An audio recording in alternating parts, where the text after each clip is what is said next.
Hello friends, welcome to Telugu techniques YouTube channel. Friends, April 6న no transaction డేగా social మీడియాలో ఒక చాలా పెద్ద ఉద్యమం జరుగుతుంది. అసలు ఆ నో ట్రాన్సాక్షన్ డే పెట్టడానికి కారణం ఏంటి? ఏప్రిల్ 1 నుంచి బ్యాంక్ అకౌంట్ ఉన్న ప్రతి ఒక్కరికి, అంటే స్టేట్ బ్యాంక్ ఆఫ్ ఇండియా కానీ ఇంకా స్టేట్ బ్యాంక్ ఆఫ్ హైదరాబాద్, మనకి కొన్ని బ్యాంక్స్ అనేవి కొత్త రూల్స్ తీసుకొచ్చారు. కొత్త బ్యాంక్ రూల్స్ ఏంటనేది మనం ఈరోజు ఈ వీడియోలో తెలుసుకుందాం. ఒకవేళ మీ దగ్గర సేవింగ్స్ అకౌంట్ ఉన్నట్లయితే మీరు మంత్లీ మెట్రో సిటీస్లో, అంటే హైదరాబాద్, ముంబై, చెన్నై ఇట్లాంటి సిటీస్లో, మెట్రో సిటీస్లో ఉన్నట్లయితే మీ అకౌంట్లో మినిమం బ్యాలెన్స్ 5,000 ఉండాలి. అంతకు సగానికి తక్కువగా ఉంటే, అంటే 2,500 ఉంటే నెలకి 50 రూపాయలు పెనాల్టీ పడుతుంది, ప్లస్ సర్వీస్ ట్యాక్స్ పడుతుంది. 50 నుంచి 75%, అంటే 1000 నుంచి 2,500 లోపల మీ అకౌంట్లో ఉన్నట్లయితే మంత్లీ యావరేజ్ బ్యాలెన్స్ అనేది 75 రూపీస్ మీకు ట్యాక్స్ పెనాల్టీ పడుతుంది, ప్లస్ సర్వీస్ ట్యాక్స్ ఉంటుంది. 75% తక్కువ, అంటే 1,250కి తక్కువ మీ అకౌంట్లో ఉన్నట్లయితే నెలకి 100 రూపాయలు ప్లస్ సర్వీస్ ట్యాక్స్ పడుతుంది. అర్బన్ ఏరియాస్లో 3,000 మినిమం బ్యాలెన్స్ ఉండాలి. సో రూరల్ ఏరియాలో 1,000 రూపాయలు, సబ్ అర్బన్, సెమీ అర్బన్ ఏరియాలో అయితే 2,000 రూపాయలు మినిమం బ్యాలెన్స్ ఉండాలి. లేకపోతే మీకు పెనాల్టీ అనేది పడుతుంది, ప్లస్ సర్వీస్ ట్యాక్స్ కూడా తీసుకుంటారు. ఇంకా అంతేకాకుండా ఇక్కడ మీరు మంత్లీ మీ అకౌంట్లో డిపాజిట్ చేసుకోవాలంటే 3 సార్లు మాత్రమే ఫ్రీగా డిపాజిట్ చేసుకోగలరు. 3 సార్లు కంటే ఎక్కువ డిపాజిట్ చేసినట్లయితే ఒక నెలకి 50 రూపాయలు అనేది ఛార్జ్ చేస్తారు, ప్లస్ సర్వీస్ ట్యాక్స్ కూడా పడుతుంది. సో 3 సార్లు ఎప్పుడైనా మనం నెలలో 3 సార్లు ఫ్రీగా వేసుకోవచ్చు. అంతకు మించి ఎన్నిసార్లు వేసినా ప్రతిసారి 50 రూపాయలు అనేది కట్ అవుతూ ఉంటాయి. సో ఆ తర్వాత ఒకవేళ మీరు క్యాష్ డిపాజిట్ మిషన్ నుంచి మీరు క్యాష్ డిపాజిట్ చేసినట్లయితే మీకు మీ డెబిట్ కార్డ్ పెట్టి మీ అకౌంట్లోకి డెబిట్ చేసుకున్నట్లయితే మీకు ఫ్రీగా వస్తుంది. ఏది cash deposit machine charges only. మీరు ఎన్నిసార్లైనా వేసుకోవడానికి వీల్లేదు. ఇక్కడ 3 సార్లు ఫ్రీయే. 3 సార్లకు దాటితే మీ కార్డు పెట్టుకున్న 50 రూపాయలు అనేది కట్ అవుతుంది.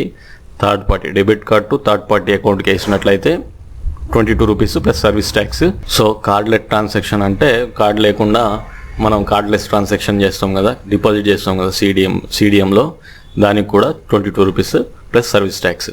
ఏటీఎం ఛార్జెస్ వచ్చేసరికి మీ అకౌంట్లో డబ్బులు లేకుండా ట్రాన్సాక్షన్ డిక్లైన్ అయిందనుకోండి, డ్యూ టు ఇన్సఫిషియంట్ బ్యాలెన్స్ అని వస్తుంది కదా, transaction decline due to insufficient balance అనేది మీకు మెసేజ్ వస్తుంది కదా, మీ అకౌంట్లో డబ్బులు లేకపోతే. అలా వస్తే 20 రూపాయలు ప్లస్ సర్వీస్ ట్యాక్స్ పడుతుంది. ఇదివరకు మీకు ఏమి కట్ అయ్యేవి కాదు. మీ అకౌంట్లో డబ్బులు పడకపోయినా మీరు ఏటీఎం నుంచి డ్రా చేయాలనుకుంటే, ఒకవేళ మీ అకౌంట్లో డబ్బులు లేకపోతే, మీరు డ్రా చేయలేకపోతే మీకు ఇదివరకు ఏమి పడేది కాదు. ఏప్రిల్ 1 నుంచి అయితే 20 రూపాయలు ప్లస్ సర్వీస్ ట్యాక్స్ పడుతుంది, ఒకవేళ మీ అకౌంట్లో డబ్బులు లేకుండా ఉంటే. మెట్రో సిటీస్లో అయితే, అదర్ బ్యాంక్స్ ఏటీఎంస్ అయితే 3 సార్లు మాత్రమే మీరు యూజ్ చేయగలరు. ఎస్బీఐ లేదా ఎస్బీహెచ్ ఏటీఎంలు అయితే 5 సార్లు ఫ్రీగా యూజ్ చేయగలరు. అంతకు మించి మీరు ఎన్నిసార్లు డ్రా చేస్తే అన్నిసార్లు మీకు మెట్రో ఏరియాలో అయితే అదర్ బ్యాంక్స్కి 20 రూపాయలు, అర్బన్, సెమీ అర్బన్ లేకపోతే రూరల్ ఏరియాలో అదర్ బ్యాంక్స్కి అయితే 20 రూపాయలు. సేమ్ ఎస్బీఐ లేదా ఎస్బీహెచ్ ఏటీఎంలో అయితే 5 సార్లు దాటి మీరు ట్రాన్సాక్షన్ చేస్తే, ఏటీఎం నుంచి డ్రా చేస్తే 10 రూపాయలు మీకు ప్లస్ సర్వీస్ ట్యాక్స్ పడుతుంది. ఎస్ఎంఎస్ అలర్ట్, మీరు ఏటీఎం నుంచి డబ్బులు డ్రా చేసినా లేకపోతే డిపాజిట్ చేసినా, ఎవరైనా మీ అకౌంట్లో డిపాజిట్ చేసినా మీకు ఎస్ఎంఎస్ వస్తూ ఉంటుంది కదా.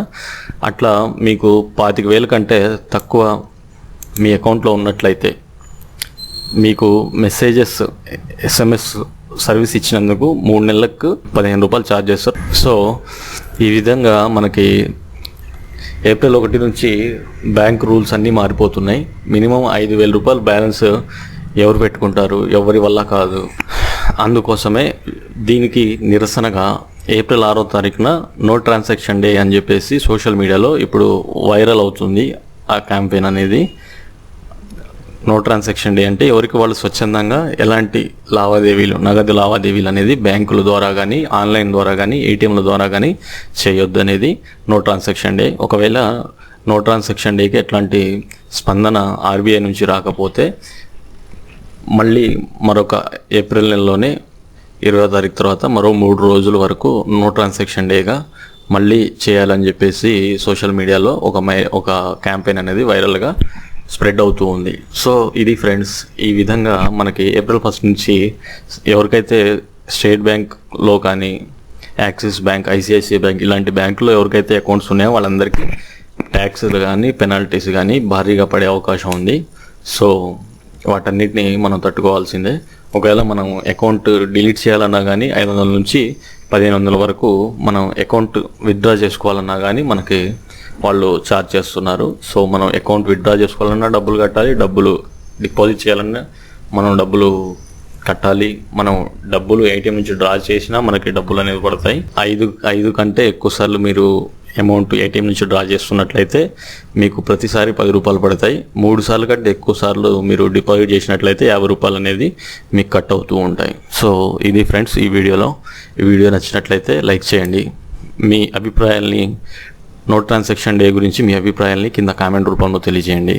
Thank you.